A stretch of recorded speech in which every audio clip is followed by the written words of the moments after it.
Assalamualaikum warahmatullahi wabarakatuh. Salam sejahtera untuk kita semua. Om Swastiastu, Namo Buddhaya, salam kebajikan.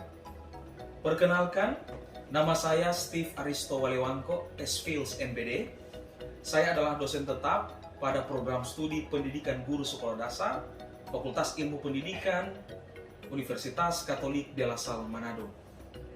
Pada kesempatan ini saya akan menjelaskan tentang pernyataan diri dosen dalam unjuk kerja Tridharma Perguruan Tinggi atau PGD UKTPT bidang pengajaran. Salah satu mata kuliah yang saya ampuh pada program studi pendidikan guru sekolah dasar adalah mata kuliah pengembangan media pembelajaran di SD dengan kode mata kuliah PSD 13208 dengan bobot 2 SKS yang saya ajarkan pada semester 3, dan mata kuliah ini termasuk dalam rumpun mata kuliah wajib program studi PGSD. Pemaparan mata kuliah pengembangan media pembelajaran di SD ini akan mengikuti prinsip DIA atau Delivery, Interaction, dan Assessment. Delivery adalah penjelasan tentang capaian pembelajaran mata kuliah dan materi perkuliahan pada mata kuliah pengembangan media pembelajaran di SD. Interaction menyangkut interaksi antara dosen dan mahasiswa dalam perkuliahan, termasuk metode yang saya gunakan dalam pembelajaran. Sedangkan assessment berisi penjelasan tentang sistem penilaian untuk mengukur ketercapaian mahasiswa terhadap capaian pembelajaran pada mata kuliah pengembangan media pembelajaran di SD. Berikut saya akan menjelaskan tentang deskripsi mata kuliah. Mata kuliah pengembangan media pembelajaran SD merupakan suatu disiplin ilmu untuk membekali mahasiswa prodi PGSD untuk dapat memahami, menjelaskan, memilih, merancang, menggunakan, dan mengevaluasi media pembelajaran dalam kegiatan pembelajaran di sekolah dasar. Capaian pembelajaran untuk mata kuliah ini antara lain mahasiswa mampu menjelaskan tentang latar belakang pemanfaatan media pembelajaran dan pengertian media pembelajaran, menjelaskan fungsi dan peran media pembelajaran di SD, menjelaskan landasan penggunaan media pembelajaran di SD, mengenal dan membedakan karakteristik beberapa macam media pembelajaran antara lain media audio, media visual, audiovisual, dan multimedia, menjelaskan kriteria, prinsip, dan prosedur pemilihan media pembelajaran di sekolah dasar, menelaah langkah prosedur pemilihan media pembelajaran, menentukan dan merancang bentuk konkret media pembelajaran, mendemonstrasikan penggunaan media pembelajaran, dan mengevaluasi penggunaan media pembelajaran untuk penyempurnaannya. Untuk mencapai capaian pembelajaran pada mata kuliah ini, saya mengajarkan beberapa materi pokok, antara lain pengertian media pembelajaran, fungsi dan peran media pembelajaran, landasan teori penggunaan media pembelajaran, pengenalan beberapa media pembelajaran, antara lain media audio, visual, audiovisual, dan multimedia, pemilihan media untuk pembelajaran, penyusunan rencana pemanfaatan dan produksi media dalam proses pembelajaran, dan pemanfaatan media dan dalam pembelajaran dan evaluasinya. Untuk melaksanakan kegiatan perkuliahan dan pembelajaran, saya menggunakan beberapa metode dan media pembelajaran.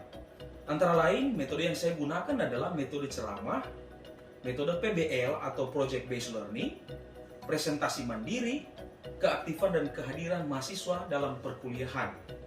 Sedangkan beberapa media pembelajaran yang biasanya saya gunakan dalam pembelajaran ini antara lain beberapa media online, yaitu Zoom Meeting, Google Meet, Google Classroom, WhatsApp Group, dan juga aplikasi YouTube. Agar kegiatan pembelajaran saya dalam mata kuliah ini berjalan dan berlangsung dengan baik, saya menggunakan Learning Management System, yaitu Google Classroom, untuk mempermudah saya dalam membagikan materi pembelajaran, tugas-tugas perkuliahan, absensi, ujian, dan bahkan melaksanakan penilaian. Berikutnya saya akan menjelaskan tentang sistem penilaian atau assessment yang saya gunakan dalam mata kuliah ini. Dalam mata kuliah ini ada beberapa poin yang saya gunakan sebagai penilaian. Antara lain kehadiran dengan bobot 10%, tugas dengan bobot 25%, ujian tengah semester dengan bobot 30%, dan ujian akhir semester dengan bobot 35%. Beberapa referensi yang saya gunakan dalam mata kuliah ini adalah beberapa buku dan jurnal ilmiah yang sudah sengaja saya pilih untuk menambah wawasan mahasiswa. Beberapa buku yang saya gunakan antara lain Media dan Teknologi dalam Pembelajaran karya Dr. Beni Pribadi, Media Pembelajaran karya Prof. Dr. Asad Arsyad MA, Ragam Media Pembelajaran, dan beberapa buku yang lain dalam menunjang kegiatan pembelajaran yang saya laksanakan dalam perkuliahan. Bagian akhir dari video ini, saya akan memaparkan tentang rekaman video pembelajaran yang saya laksanakan bersama dengan mahasiswa untuk satu pertemuan. Selamat menyaksikan.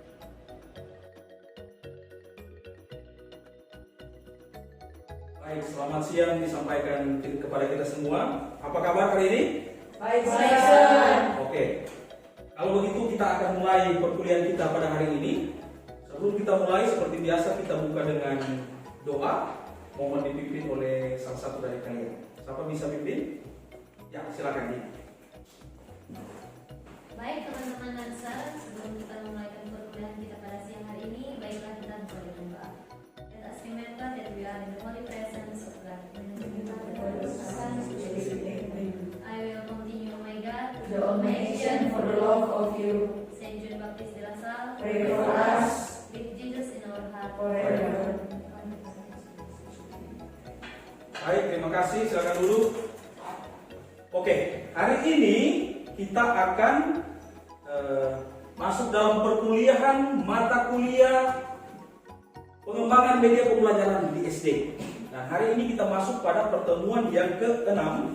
Yang akan dibahas pada pertemuan yang ke-6 ini adalah kriteria, prinsip, dan prosedur pemilihan media pembelajaran di SD. Nah, pada pertemuan sebelumnya kita sudah membahas tentang beberapa bentuk atau jenis media pembelajaran. Ada yang masih ingat? Ada. Oke, bisa sebutkan beberapa jenis media pembelajaran? Ada 4. Oke, 4. 1. audio, Visual. Audiovisual. Multimedia. Oke, baik. Semua masih ingat ya? Ada 4 jenis media yang sudah kita kelompokkan bersama. Yaitu pertama media audio, media audiovisual, media visual, dan media multimedia. Nah, pada pertemuan yang ke-6 ini kita akan bahas sesuatu yang ada hubungannya dengan pertemuan sebelumnya, yaitu bagaimana kita memilih media, bagaimana kita tahu prosedurnya, bagaimana kita tahu kriterianya, dan sehingga kalau begitu kita tahu memilihnya. Ya, nah ini penting karena meskipun Anda sudah tahu banyak sekali media, tapi kita tidak bisa sembarangan memilihnya. Ada kriteria, ada prosedur, dan ada prinsip yang harus diikuti oleh seorang guru profesional untuk bisa menentukan media yang cocok, yang terbaik. Hari ini kita akan bahas bagian tersebut ya. Nah, tujuan pembelajaran perkuliahan kita pada hari ini ada 3. Yang pertama, menjelaskan beberapa kriteria pemilihan media pembelajaran di SD. Yang kedua, menjelaskan prosedur pemilihan media pembelajaran di SD. Ya, ada prosedurnya untuk memilih. Dan yang ketiga, menjelaskan beberapa prinsip pemilihan media pembelajaran di SD. Jadi, kita akan mencoba menguasai 3 hal ini. Pertama, kriteria. Kedua, prosedur. Dan ketiga, prinsip pemilihan media. Baik, kita bahas satu persatu ya. Yang pertama, kriteria pemilihan media pembelajaran di sekolah dasar. Sebagai calon guru, kita harus tahu kriteria pemilihan medianya supaya ketika kita turun mengajar di kelas, kita bisa terapkan. Baik, ada beberapa kriteria. Yang pertama, karakteristik siswa, karakteristik peserta didik, ada beberapa hal yang penting untuk diteliti. Yang pertama, kemampuan awal siswa atau yang disebut prerequisite skills. Apa yang dimaksud dengan kemampuan awal siswa? Itulah kemampuan mencapai tujuan pembelajaran. Hal ini dapat diketahui dengan membuat observasi. Nah, kita harus tahu dulu bagaimana siswa-siswa itu belajar, ya. Bagaimana daya serap mereka, ya. Itulah yang disebut dengan prerequisite skill. Kalau kita sudah tahu itu, maka kita akan dengan mudah menentukan media yang akan kita gunakan. Cara terbaik untuk mengetahui kemampuan awal siswa ini adalah dengan melakukan observasi. Guru mengobservasi atau mengamati siswanya di kelas. Yang kedua, kita cari tahu latar belakang siswa berupa keluarga, lingkungan hidup, atau status sosialnya. Ya, sekali lagi, siswa yang tinggal di daerah perkotaan dengan siswa yang tinggal di daerah pegunungan memiliki latar belakang yang berbeda. Nah, kita harus cari tahu apakah siswa ini latar belakang tempat tinggalnya, keluarganya seperti apa, sehingga kita bisa menentukan media yang tepat. Oke. Berikutnya, perbedaan kepribadian. Yang menyangkut kepribadian ini adalah jenis kecerdasan, gaya belajar, minat, bakat, bahkan perkembangan kepribadian siswa. Nah, kita sudah belajar tentang jenis-jenis kecerdasan, ya. Ada 8 jenis kecerdasan, ya. Dan semua manusia dianugerahkan oleh Tuhan semua jenis kecerdasan itu, ya. Tapi berbeda-beda karena setiap manusia unik. Nah, maka guru harus cari tahu jenis kecerdasan apa yang dimiliki oleh siswa itu. Bisa numerik, bisa intelektual, bisa kinestetik, ya. Kita harus cari tahu. Kalau kita tahu, maka kita akan bisa menentukan gaya belajarnya. Ya, kalau kecerdasan ini gaya belajarnya seperti apa. Nah, dengan mengetahui ini, maka kita akan mengenal karakteristik siswa. Oke, kita adalah calon guru SD. Maka audiens kita di sekolah adalah murid-murid SD. Kalau begitu, kita harus tahu karakteristik siswa SD. Ya. Yang pertama tentang perkembangan fisik. Ya, siswa SD itu perkembangan fisiknya luar biasa. Ya, pertumbuhan otak dan tulang itu luar biasa. Ya, di kelas tinggi anak memasuki masa awal pubertas. Ya, siswa kelas rendah, kelas 1 mereka waktu masuk sekolah itu masih kecil-kecil. Di kelas 4 mereka sudah mulai kelihatan, ya, tinggi, makin besar dan seterusnya. Kemudian perkembangan kognitif. Siswa SD mulai memahami operasi logis dengan bantuan benda konkret. Jadi misalnya pembelajaran matematika, guru di kelas rendah mengajarkan tentang penjumlahan dan pengurangan. Di kelas tinggi misalnya konsepnya apa? Perkalian pembagian, ya. Karena anak-anak mulai apa ya? Perkembangan logika berpikirnya mulai kelihatan di SD. Kemudian perkembangan psikososial, ya. Di kelas rendah anak-anak biasanya antara apa ya? Percaya diri dan rasa rendah diri, ya. Atau kemudian di kelas tinggi mereka merasa mandiri, ya. Mulai bisa bekerja kelompok, peduli atas aturan-aturan, ya. Mereka berkelompok, lalu kemudian ada aturan-aturan bermain dalam kelompok, ya. Kalau tidak ikut aturan bermain ini, saya tidak bisa masuk ke kelompok itu, misalnya. Nah, guru bisa lihat, wah, seperti itu. Kalau seperti itu, maka kita siapkan kira-kira media apa yang cocok untuk mereka. Oke. Selain karakteristik siswa, kita juga harus tahu kebutuhan siswa SD. Anda sebagai guru harus tahu kebutuhan siswa-siswa Anda. Kebutuhan mereka apa? Pertama, siswa SD suka sekali bermain, ya, suka sekali bermain. Ya, siswa SD itu aktivitas fisik sangat mereka butuhkan. Jadi kita tidak boleh memaksa mereka selama berjam-jam ada di kelas dan diam terpaku. Itu tidak sehat, tidak sesuai kebutuhan. Bukan itu yang mereka butuhkan. Mereka butuh aktivitas fisik, bergerak. Ya. Anak SD senang bermain tadi, bergerak. Ya. Konsentrasi mereka hanya 5-10 menit. Kalau begitu sesudah 10 menit kita harus break. Ya. Siapkan waktu, jangan sambung terus. Ya, harus kasih waktu mereka untuk relax sedikit supaya kita bisa dapat 10 menit berikutnya. Kalau tidak, mereka stres. Tanda-tanda stres siswa apa misalnya? Mulai bergerak-gerak atau mulai ada yang katakan, "Bu guru, saya minta izin ke WC," dan semua ikut ke WC. Nah, itu tandanya mereka bosan. Nah, itu tidak sesuai kebutuhan. Kita kita tentu tahu ya. Kemudian anak SD senang bekerja dalam kelompok. Kalau kelas tinggi itu mereka sudah berkelompok ya. Bu guru saya berkelompok dengan si A, si B, dan si C misalnya. Nah, mereka berkelompok, kita fasilitasi mereka, gitu ya. Kemudian anak SD suka merasakan atau memperagakan sesuatu secara langsung. Kalau begini misalnya metode-metode bermain peran, simulasi itu sangat baik diterapkan. Nah itu kebutuhan mereka. Dengan mengetahui kebutuhan siswa seperti ini, kita akan tahu kemampuan awal siswa. Nah ini langkah pertama untuk menentukan media mana yang cocok. Oke, kita ke kriteria kedua yaitu tujuan pembelajaran. Untuk menentukan media pembelajaran yang tepat, maka kita harus tahu tujuan pembelajarannya apa. Kalau saya tahu tujuan pembelajaran, kalau di SD kira-kira mau lihat di mana? Lihat di mana tujuan pembelajarannya? Di RPP. Benar, apa itu RPP? Rencana Pelaksanaan pembelajaran. Di RPP akan terpampang nyata ini.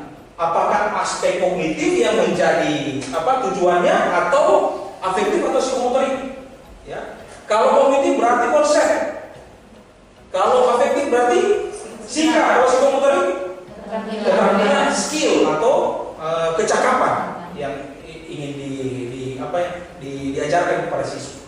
Kalau kita sudah tahu ini, maka kita bisa tentukan media apa yang cocok. Ya. Kriteria ketiga yaitu bahan ajar dan sifatnya. Kita mengajar itu ada bahannya. Materi ajarnya apa? Nah, misalnya beberapa materi ajar ya. Visual activities. Misalnya hari ini kita mau membaca, memperhatikan gambar atau demonstrasi. Kalau begitu, kalau visual activities kira-kira media yang cocok apa ya? Buku. Apa lagi? Membaca. Berarti bisa ada teks bacaan. Ya, misalnya untuk pembelajaran bahasa Indonesia, misalnya ada puisi, bisa ada prosa dan seterusnya. Ya. Kemudian oral activities, misalnya kegiatan bertanya, berdiskusi, menyatakan pendapat, wawancara, misalnya. Kita harus siapkan media. Listening activities, mendengarkan uraian, mendengarkan musik, percakapan, diskusi. Kira-kira kalau listening activities bentuk media yang cocok apa? Speaker. Ya. Berarti media audio ya.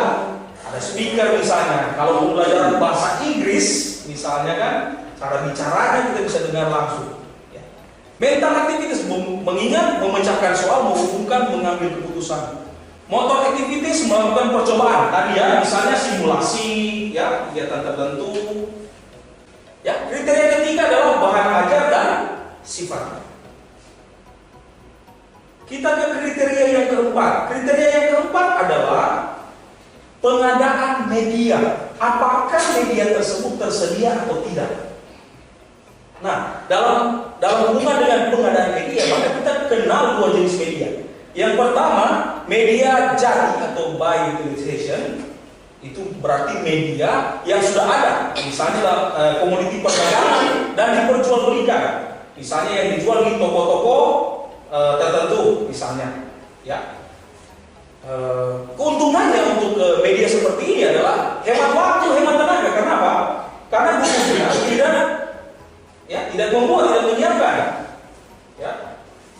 Hemat waktu ya, sudah tersedia. Tetapi ada beberapa kekurangan, yaitu misalnya guru perlu mempelajarinya karena media ini bukan dia yang buat, maka dia harus perlu mempelajari supaya bagaimana caranya menggunakannya. Termasuk juga soal pembiayaan karena dia harus membeli. Ya. Yang direkomendasikan adalah jenis media yang kedua, yaitu media rancangan atau by design. Media by design ini dirancang khusus untuk mencapai tujuan pembelajaran tertentu. Nah, di RPP ada tujuan pembelajaran. Maka guru merancang sendiri media apa yang cocok. Karena dia sudah tahu, oh, hari ini saya mau mengajar apa, maka medianya apa. Ya. Biasanya dirancang sendiri oleh guru sesuai kebutuhan. Nah, misalnya di sini, ya, di depan ini ada beberapa jenis media by design yang sudah disiapkan dan dirancang oleh guru. Misalnya seperti ini. Ini media yang dirancang sendiri oleh gurunya. Ini ada kegiatan produksi, distribusi, kegiatan ekonomi dan konsumsi. Ini mata pelajaran apa biasanya? PS. Ya, PS. Nah, dengan media seperti ini yang dibuat sendiri oleh guru, dia bisa menjelaskan kepada siswa tentang pembelajaran itu. Atau misalnya pada pelajaran apa ini? IPA ya, tata surya. Ya, ini dirancang sendiri oleh gurunya. Ya, dia rancang sendiri, dia buat sendiri, lalu kemudian dia siapkan dan dipakai untuk mengajar. Ya, memperlihatkan ini tentang tata surya. Nah, ini dipakai untuk pembelajaran apa ini? IPA. Ya. Bisa juga ada bentuk-bentuk pembelajaran lain sesuai dengan materi ajarnya. Ya. Ini media by design atau dirancang sendiri oleh gurunya. Nah, kalau dirancang sendiri oleh gurunya, itu medianya tepat dan bisa digunakan. Itu yang direkomendasikan karena ya tidak membutuhkan banyak biaya kan. Lalu kita tidak kesulitan menggunakannya karena saya sendiri yang merancang. Benar sekali. Aspek atau kriteria yang kelima adalah aspek teknis lainnya. Ya, aspek teknis lainnya misalnya kemampuan biaya produksi atau membeli. Apakah saya produksi atau saya harus beli? Ketersediaan waktu pengerjaan. Ya, apakah ada waktunya? Oh tidak. Saya sudah harus menggunakan misalnya 3 hari berikut. Apakah saya bisa? Ketersediaan tenaga pembuatan dan penggunaannya dan tersedianya fasilitas dan peralatan pendukung. Apakah ini aspek teknis ini tersedia atau tidak? Itulah kriteria yang kelima. Jadi ada 5 kriteria untuk memilih media. Oke, kita lanjut ke bagian yang kedua, yaitu tentang prinsip pemilihan media pembelajaran. Ada beberapa prinsip yang harus disiapkan oleh guru, dimiliki dan dipahami. Kurang lebih terdapat 8 prinsip ini. Nah, kira-kira ada 8 ini yang perlu diperhatikan oleh guru ya sebelum memilih. Kita pergi ke slide berikutnya, yaitu tentang prosedur pemilihan media pembelajaran di SD. Prosedur pemilihan media. Nah, sebelum memilih media, ada 5 prosedur standar yang harus diikuti oleh seorang guru supaya dia bisa memilih media terbaik. Yang pertama, mengidentifikasi karakteristik peserta didik. Tadi kita sudah bahas ya. Identifikasi peserta karakteristiknya, prerequisite skill, ya, kemampuan dasar awal siswa itu. Yang kedua, menelaah tujuan pembelajaran. Sesudah cari dapat tahu anak-anak siswa-siswa punya karakteristik, lihat tujuan pembelajaran, lihat di RPP. Oh, ada ini, apakah kognitif, afektif atau psikomotorik. Yang ketiga, kaji bahan ajarnya. Bahan ajarnya modelnya bagaimana? Oral activities kah? Mental activities, emotional, drawing, dan seterusnya kita lihat. Sesudah 3 ini kita telaah, maka berikutnya kita tetapkan pilihan media. Media apa yang akan kita pakai? Sesudah lihat bahan ajar, siswa-siswa saya seperti ini, bentuk sifat bahan ajarnya seperti ini, maka kita tentukan media apa yang dipakai. Kita sudah bahas minggu yang lalu ada 4 media. Bisa pilih audio, visual, audiovisual atau multimedia. Itu 4 ini pun itu ada banyak jenisnya. Bisa tinggal pilih, sesuaikanlah dengan kriteria tadi. Sesudah dipilih, dibuat, maka kemudian langkah kelima, review. Melihat kembali media yang telah dipilih apakah sudah tepat, sesuai atau masih memiliki kekurangan. Itu berarti harus dicoba medianya. Sesudah Anda buat, sudah ditetapkan, sudah dibuat, sebelum tampil, sebelum digunakan, maka harus di-review supaya sesuai dengan harapan. Ya, lain kali kalau tidak disiapkan baik-baik, tidak di-review, maka kesulitannya akan besar. Ya. Oke, baik. Nah, dengan demikian apa yang saya jelaskan tadi, kita menuju pada grafik atau diagram seperti ini. Oke. Sampai di situ materi kita hari ini. Apakah ada pertanyaan? Silakan kalau ada pertanyaan. Baik, dari Kristiani, saya Kristiani, boleh berdiri? Oh. Ya, terima kasih atas kesempatan. Yang saya ingin tanyakan pada awal tadi, ada kita mengetahui kemampuan awal siswa. Ya. Jadi bagaimana langkah-langkah atau cara kita yang mungkin boleh kasih tips untuk kita sebagai calon guru untuk mengetahui kemampuan awal dari siswa yang akan kita ajarkan nanti. Terima kasih. Baik, oke, baik. Itu pertanyaan yang bagus sekali ya. Jadi pada saat mau memilih media, langkah pertama adalah cari tahu karakteristik peserta didik. Karakteristik peserta didik tadi sudah disampaikan dapat diketahui melalui kegiatan observasi. Nah, bagaimana caranya observasi? Bagaimana caranya? Nah, ketika kita menjadi guru, ya di awal tahun pelajaran kita harus pertama-tama mengetahui latar belakang siswa, mengetahui kemampuan siswa, mengetahui segala sesuatu yang mungkin ketika kita belajar dengan mereka. Caranya adalah observasi. Observasi itu berarti pengamatan. Kita mengamati. Jadi minggu-minggu pertama saat belajar kita mengamati mereka. Ya, oh siswa ini seperti itu. Ya, perangainya seperti itu.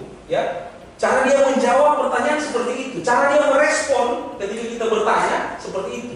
Kita akan bisa mengetahui dengan cepat itu biasanya. Ya, dengan observasi seperti itu. Langkah kedua adalah kita cari tahu kemampuan siswa ini secara lebih jelas. Cara mengetahuinya yaitu dengan melihat catatan hasil penilaian sebelumnya dari siswa ini. Jadi kalau misalnya siswa sudah kelas 4, Anda misalnya mengajar di kelas 4, maka kita lihat catatan kemampuan mereka pada kelas 3. Raport siswa kelas 3 itu kan ada catatan-catatan, komentar-komentarnya. Kita bisa lihat per muatan pembelajaran bisa kita lihat. Komentarnya ini, oh siswa ini kemampuannya ini. Apa yang kurang, apa yang lebih. Nah ini menjadi catatan. Kita bisa lihat, oh ternyata dia punya kemampuan ini. Gaya belajarnya seperti itu. Nah kita lihat. Cara yang berikutnya misalnya yaitu dengan kita mendekati orang tuanya. Ya, kalau siswa itu misalnya masih kelas 1, ya kita kan belum pernah kenal dia. Apalagi kalau siswa kelas 1 itu malu-malu ya, kalau kita tanya-tanya mereka kan tidak ada jawaban misalnya. Nah caranya yaitu kita coba hubungi orang tua siswa dan bisa bertanya pada orang tua. Konsultasikan seperti apa siswa ini ya. Nah dalam hubungan dengan itu misalnya kita bisa buat WhatsApp group bersama dengan orang tua supaya kita bisa saling tukar informasi supaya dapat tahu informasi tentang kemampuan siswa. Kira-kira seperti itu ya. Boleh? Boleh saya. Baik, ada pertanyaan? Oke. Cukup ya? Ada pertanyaan lagi tidak? Cukup ya? Oke. Kalau begitu, sebagai akhir dari perkuliahan kita hari ini kita ada tugasnya. Tugas yang harus kita kerjakan, yaitu membuat rangkuman untuk materi perkuliahan hari ini, ya materi tentang kriteria, prinsip dan prosedur pemilihan media. Dan tugasnya dilaksanakan dikerjakan selama 1 minggu seperti biasa dan dikumpulkan melalui Google Classroom paling lambat hari Selasa minggu depan pada jam 23.59 WITA. Ya, harap supaya mengumpulkan tepat waktu ya. Ada waktu yang banyak untuk mengerjakan dan apabila Anda mengalami kesulitan bisa berkonsultasi melalui Google Classroom, ada kolom chat, bisa juga melalui WhatsApp. Ya. Apakah jelas? Oke, kalau jelas maka kita akan tutup perkuliahan kita hari ini. Terima kasih kepada Anda semua yang sudah hadir dalam perkuliahan ini. Mudah-mudahan materi yang disampaikan membantu kalian untuk pengembangan lebih lanjut ya. Nanti minggu depan kita akan masuk pada pertemuan yang ke-7 dengan materi yang berikutnya, pengembangan dari materi ini. Oke, kalau begitu kita tutup perkuliahan kita dengan doa penutup. Silakan.